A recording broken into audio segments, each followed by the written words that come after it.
For all the times that you rain on my parade, and all the clubs you get in using my name. You think you broke? Ignore it. Honey, kanina pa yan nagre-ring bam-antong hininga si Franco at saka tumayo upang kunin ang cellphone niyang naka-charge. Kausap niya sa webcam ang kanyang nobyang si Frida, fiancé. Pagtatama ng isip niya, nag-propose na siya rito via webcam. Bagaman ang singsing ay nasa kanya pa at ito ay nasa Bahrain, he was ready to settle down and Frida was the perfect woman for him. Hindi man miyembro ng alta sosyedad ang babae, sa katunayan ay namamasukan ito sa ibang bansa. Bilang ordinaryong tauhan ng hotel ay perpekto ito para sa kanya. She was superwoman. Mapagmahal ito sa pamilya, uliran, at responsable. Noon pa niya ito pinatitigil sa trabaho, ngunit ibig daw nitong ito ang kumayag para sa pamilya nito at hindi nito maatim na sa kanya hingin ang pampaaral at pangkain ng pamilya nito. Kababata niya ito at nagkita silang muli nang magawi siya sa Bahrain 4 na taon na ang nakararaan. Dinampot niya ang cellphone at lalong nainas nang mabasa ang pangalan ni Penelope sa screen. She was the big boss, daughter. Wala sana siyang problema rito kung hindi lamang ito nagsimulang mag-akusa sa kanya ng kung ano-ano na sip-sip siya, na wala siyang alam paluguran kundi ang ama nito, na kahit na ano ang gawin niya ay mananatili lamang siyang extra sa mga mata ng ama nito, at kung gaano-ano pa. Sayang, there was a point in his life when he thought she was lovely.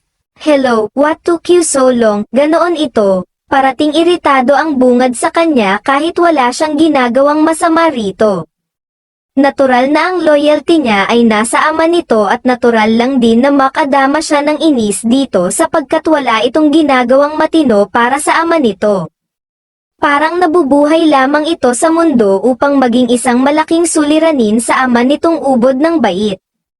The woman had the face of an angel, but the tongue of the damned. She was tactless and superficial. Wala itong ibang alam gawin kundi gumastos ng perang hindi nito pinaghirapan. Sobrang spoiled ito kaya aking paurong. At ilang ulit nang sinabi sa kanya ng amo niya ang problema nito sa dalaga. Nag-aalala ang matanda para sa anak nito kapag nawala na raw ito sa mundo. Hindi raw mabubuhay ang anak nito. At alam niyang totoo iyon, ang suhestyon niya sa matanda. Habang maaga pa ay turuan na ng leksyon ang dalaga. She has to learn the hard way, sir, otherwise the world is going to eat her alive, payo niya rito. At tila noon lang nito naisip ang opsyon na iyon at naging desidido itong turuan ang anak nito sa pamamaraang epektibo ang unti-unting pag-aalis ng karangyan sa buhay ng dalaga. Siya ang lihim na taga-subaybay sa aktibidades ni Penelope. Alam niyang ang mansiyon nito sa scout area ay halos wala ng tauhan. Ang tanging naroon na lamang ay ang professional chef nito, isang professional masseuse, at 2 maids. Ang driver nito, balita niya ay pinaalis na rin nito. I was busy.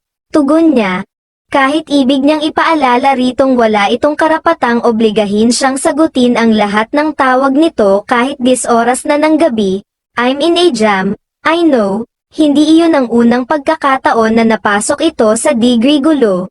Tuwing tumatawag ito ng ganoong oras sa kanya ay may kailangan na naman siyang aregluhin dito.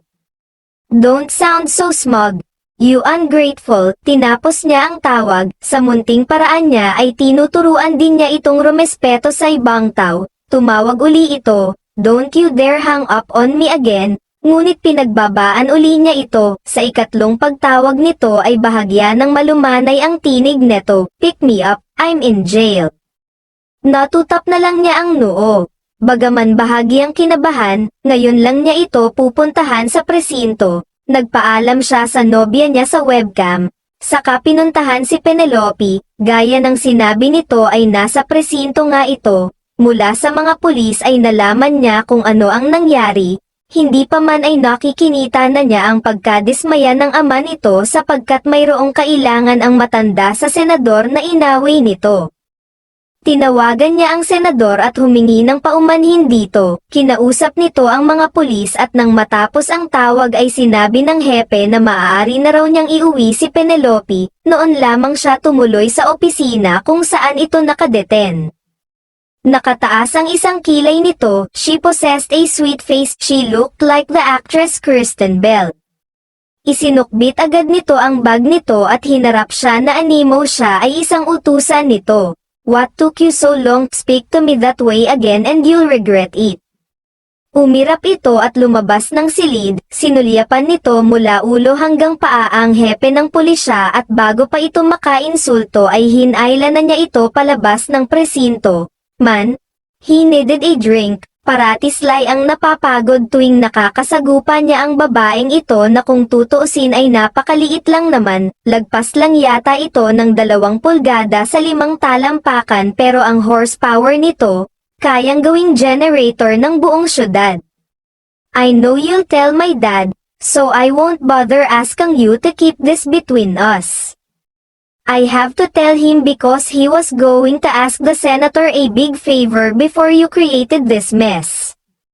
It isn't my fault his grandson is a thief, yeah, I heard that's what you accused him of, and in front of the good senator, too. When are you going to learn about respect? Nanlisik ang mga mata nito. Damn you, Franco, he stole my money, and how in the world was he able to do that? You don't believe me, do you? And you won't ever believe me, will you? He felt a little bad, he had to admit, minsan ay naiisip niyang kulang ito sa pansin dahil parating abala ang ama nito sa negosyo. Ngunit nasa edad na ito para maunawaan na ang ama nito ay maraming responsibilidad sa buhay. Where's your driver? It had to let him go, really. Penelope, 5 million. In 10 months, napailing siya, ano pa ba ang ipinagtataka NLYA? Noong minsan nga ay 30 milyones ang nagastos nito sa loob lang ng isang araw nang bumili ito ng yate at isang bagong luxury car.